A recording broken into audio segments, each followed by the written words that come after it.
நீங்கள் தூங்கி எந்திரிச்சு பார்க்கும்போது இந்த உலகத்தில் உங்களை தவிர யாருமே இல்லைன்னா எப்படி இருக்கும்? அதான் அந்த படம். ஒரு பொண்ணு தூங்கி எந்திரிச்சு காலையில் அப்படியே எந்திரிச்சு பார்க்குறா.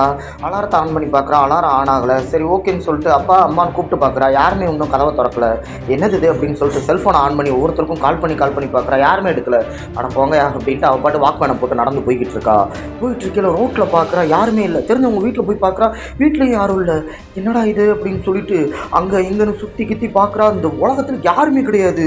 ஐயோ இப்போ நம்ம தனியாக அங்கே மாட்டிக்கிட்டோமா அப்படின்னு வருத்தப்பட்டு உட்கார்றா. வீட்டுக்கு வந்து அவளுக்கு தெரிஞ்ச எல்லாருக்கும் கால் பண்ணி பார்க்குறா.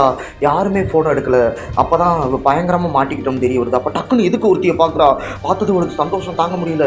ஏய் என்ன நீ இந்த உலகத்தில் தனியாக மாட்டிக்கிட்டியா, நானும் தனியாக மாட்டிக்கிட்டேன் அப்படின்னு சொல்லி 2 பேரும் சேர்ந்து வாழ ஆரம்பிக்கிறாங்க. 2 பேரும் சேர்ந்து பார்ட்டி பண்ணி என்ஜாய் பண்ணுறாங்க. அவங்க மட்டும் தான் அந்த உலகத்தில் இருக்காங்கன்னு. இப்போ திடீர்னு ஒரு கை வந்து அவளை தடவி கொடுக்குது. என்னன்னு பார்த்தா அவள் ஐசியூவில் இருக்கா. என்னடா அண்ணா இவள் கோமாவில் இருக்கா. இவ்வளோ நேரம் நம்ம பார்த்த விஷயம்லாம் அவளோட கற்பனையில் நம்ம பார்த்த விஷயம்.